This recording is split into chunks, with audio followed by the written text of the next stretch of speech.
What's up everyone, Philip Francis here with you today with another brand new video.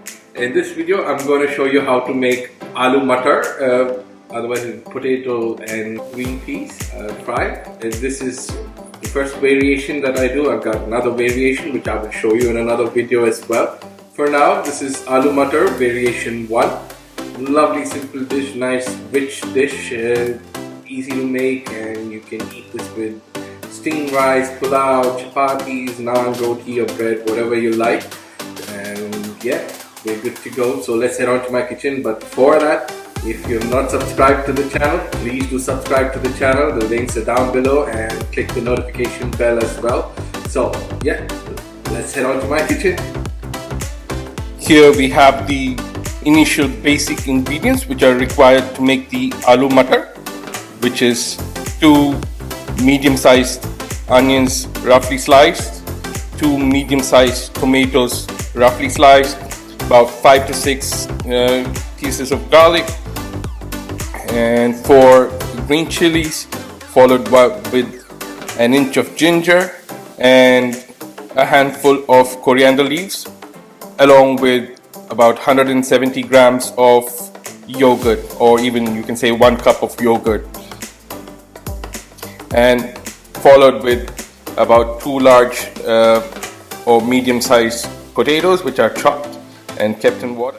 Also followed with a cup of green peas as well.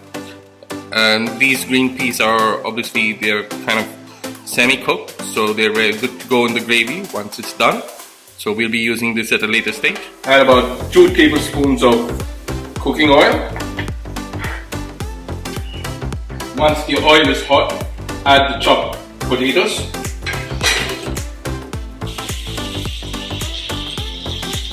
Fry the potatoes till they are kind of getting a glazed brown effect, roughly for about 5 minutes or so.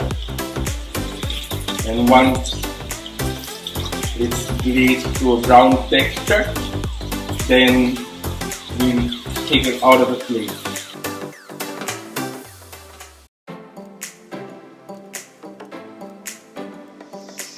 Now we have the potatoes glazed to a brown texture, and now we're going to turn up the gas and set this aside in a bowl separately, and we'll use this with the gravy at a later stage. Next, in the same oil, we'll add the sliced onions and saute them.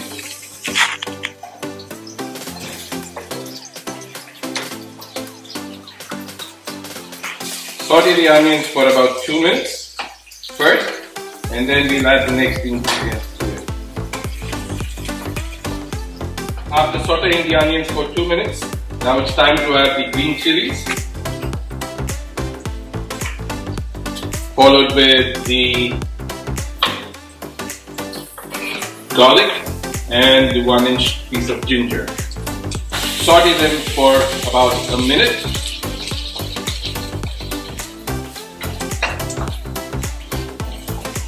After sauteing the onions for a minute till they are translucent in color, now it's time to add the tomatoes.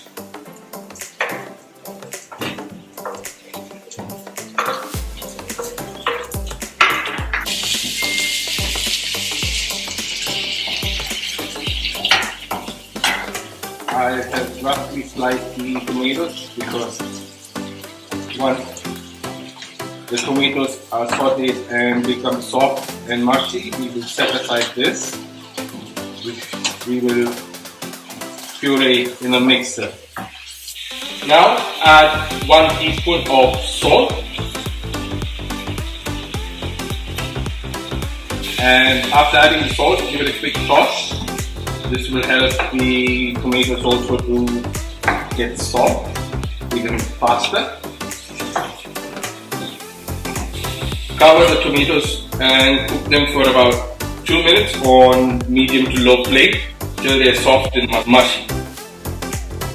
Here we have the sauteed mixture ready to be blended into a paste or puree. It's been cooled down, and next we'll blend this into a puree which will be added for the gravy.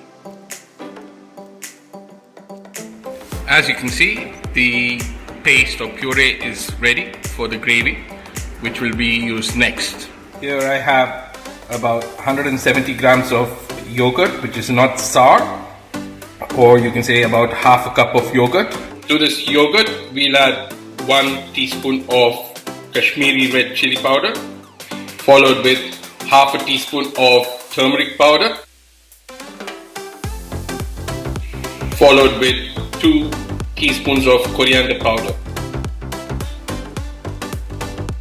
followed with half a teaspoon of salt.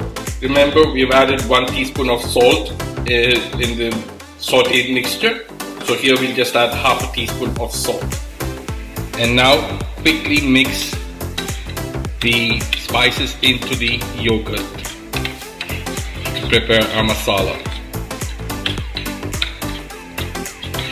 And here the spices are all well blended into the yogurt and they are ready for the next step. Now add about 2 to 3 tablespoons or 5 tablespoons of oil.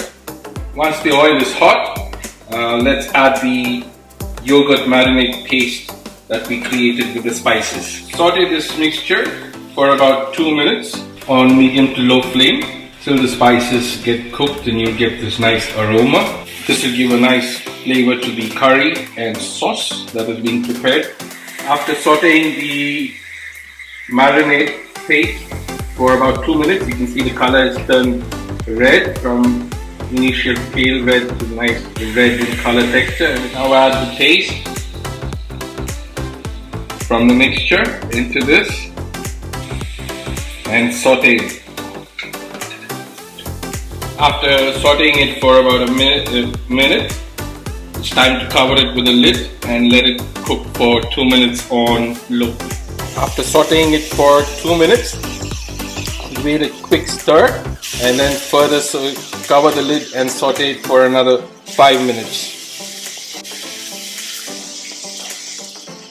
After giving it a quick stir for 2 minutes, now cover it with the lid again and cook it for another 5 minutes. After sauteing it for another 5 minutes on low flame, you can see the color has changed to deep red. Now it's time to add water, and along with it, if you have frozen peas, then add the frozen peas also along with it. If not, if you have these cooked peas, already cooked peas, then add it at a later stage. Add water to the desired consistency. After adding water to get the desired gravy consistency, at this stage you would actually add the frozen peas if you had frozen peas, and if you had the raw peas, then you would add the raw peas at this stage. But since I have the processed peas which is already cooked, I will add it at a later stage. And at this stage it's time to add the potatoes and stir the potatoes in to the sauce and cook the potatoes for about 5 to 10 minutes till they are completely cooked. At this stage, add 1 green chilli which I've slit. Cover the lid and cook for about 2 minutes on low flame. After 2 minutes of cooking with the lid, you can see the oil is starting to separate. Now it's time to add half a teaspoon of Garam Masala powder. Half a teaspoon of Garam Masala powder. Mix this well and add the green peas to it now. Give this a quick mix.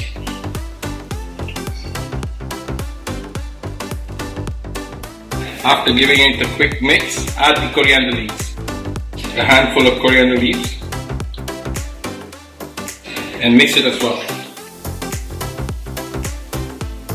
And now cover and cook this for a further 2 minutes. After 2 minutes of cooking it with a lid, you can see it's turned nice and red in color. The oil is starting to separate out on the sides, and yeah, you can turn off the flame and it's good to be served. Here we have the final dish, which is all set and ready to be served, garnished with coriander leaves, and you can serve this with pulao, chapatis, parotas, or even puris, which are perfect combination for this dish. Thank you for watching the video. I hope you enjoyed the video as much as I did making the video and the recipe for you. I hope you enjoyed the recipe as well. If you like the recipe and you like the video, give this video a thumbs up, and also try the recipe out and let me hear your feedback in the comment section down below. And before that, if you have not subscribed to the channel, please do subscribe to the channel. The links are down below. Click the notification bell. It helps us grow the channel as well. Until next time, it's your pal Phil. I'll see you next time then. Cheers.